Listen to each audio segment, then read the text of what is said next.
Scentland, the land of scent. Hello and welcome everyone. I'm Chris, back with another fragrance review. This time we're looking at the precious old English house of Alfred Dunhill and its newest release called Icon. Here it is, at least the box for so far. And it's a very interesting release. Why? It's because, you know, originally Dunhill has, I think, always been recognized as a classy, stylish designer house, and it had great fragrances in the past. And up until 2006's Pursuit, I think most of the releases were actually quite good. But then after Pursuit, I think the quality of the releases sort of deteriorated. It went down. You know, somehow the quality did not match, I think, in my opinion, the you know, the name anymore. Somehow there was a misfit. I was a victim of that as well. I reviewed the fragrance called Costume, which I think at the time, I think 2011 it was, when it came out, it was pitched as a quite luxurious, you know, fragrance that, you know, nice color, nice presentation, you know, nice marketing, everything, but the juice just totally failed. They have a new creative director at Dunhill called John Reyes, if I'm not mistaken, and I think it's very, very clear the aim of this person that this release should bring Dunhill, in terms of fragrances at least, back to where it belongs, to glory. You know, this is, everything reflects that. Starting with the parfumier Carlos Benign, who is, you know, one of the busiest perfumiers out there. Then continuing with the name Icon. I mean, Icon. You really have to, you know, present something special to the market if you want to name it Icon. An icon just does not disappear after a year on a shelf, right? Or a year or two at the Fragrantics or fragrance stores. It has to stay there.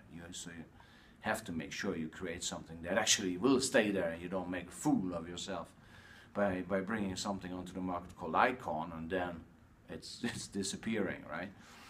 The whole package itself, I mean, it's just fantastic.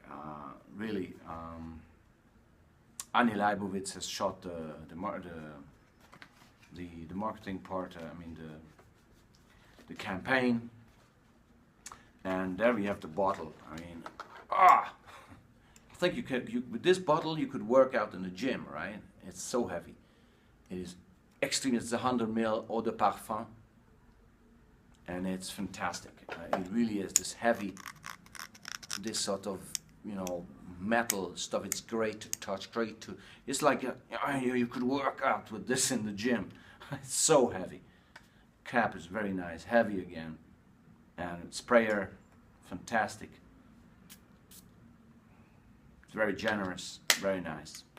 You know, on the shelf, this is a true artistic object. It is on your shelf, right? Now, to the notes.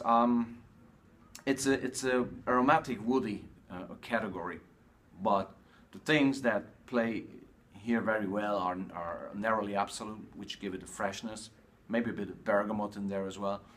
But then, to me, the two most significant, or three most significant notes in there are definitely, apart from the narrowly, are lavender, great Provence lavender, fantastic, but cardamom as well. It gives it this sort of spiciness, pairs up with the lavender perfectly. What else we have? We have some oud in here as well, which gives it a little bit of depth. We have a little bit of vetiver, leather.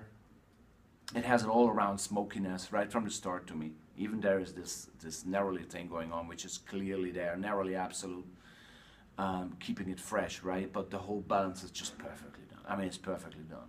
It's modern day classic. And Carlos Benign, I'm sure, they told him, now, you know, Carlos, we need something here that is making a statement, right? This fragrance does. It's definitely making a statement. Make no mistake about it. It's very manly, smoky, fresh, aromatic, leathery, woody, eau de parfum, with great performance. I mean, longevity is fantastic. Really it is. And sillage and projection are well above the average.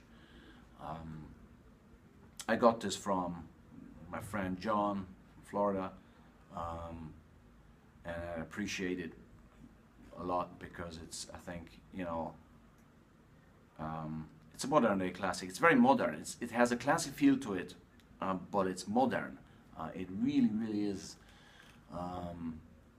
something that could become a modern day classic, definitely.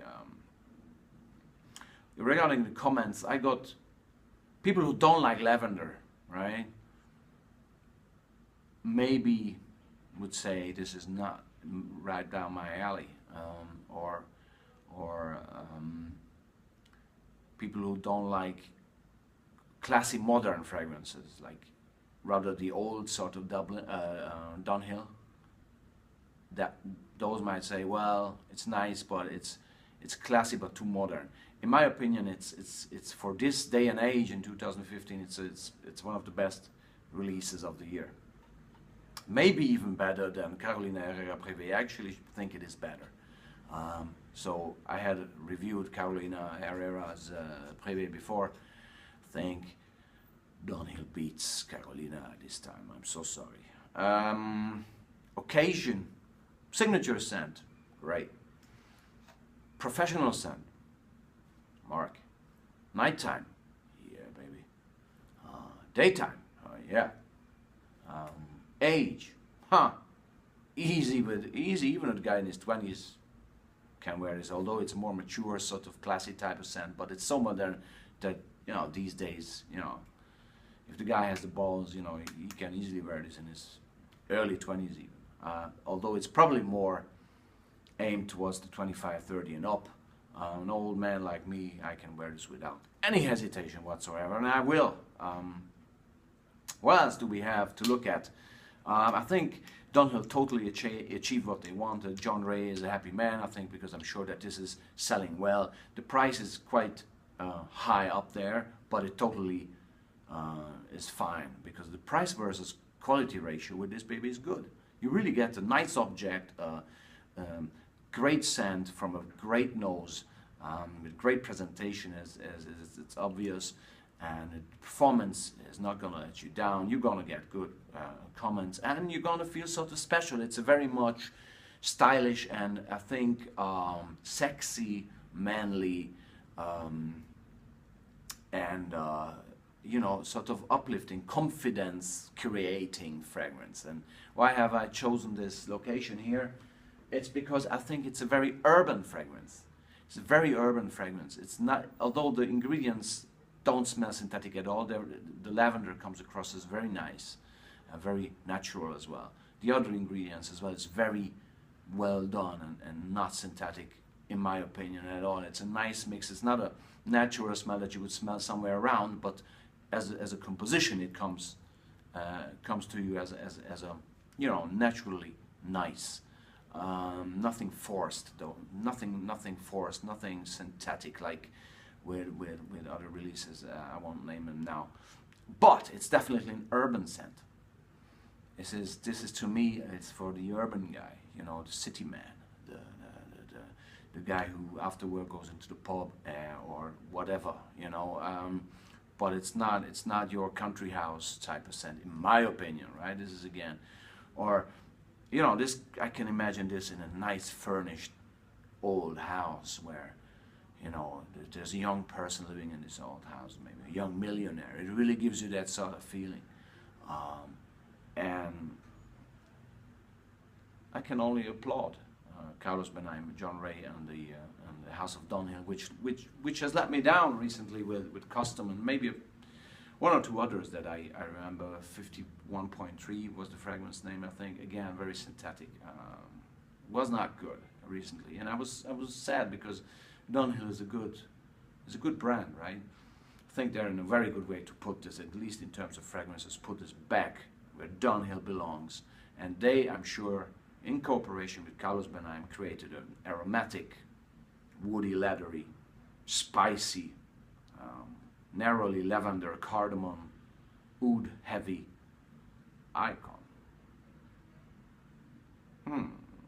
An urban man who goes to the gym, working out with icon. I was just kidding, but really, the urban aspect is certain. Great signature fragrance. I'll be wearing it throughout the festive days, I think. I'm almost sure. So, thanks very much for your attention. It was a pleasure again, especially since I believe this is one of the best releases of 2015, and I'll be looking forward to wearing it day in, day out. Thanks very much. This was Chris with another fragrance review, Dunhill's Icon. I'll be back, and I'll hit the city soon. Heading out and having a nice pint of Guinness. What a pleasure that will be.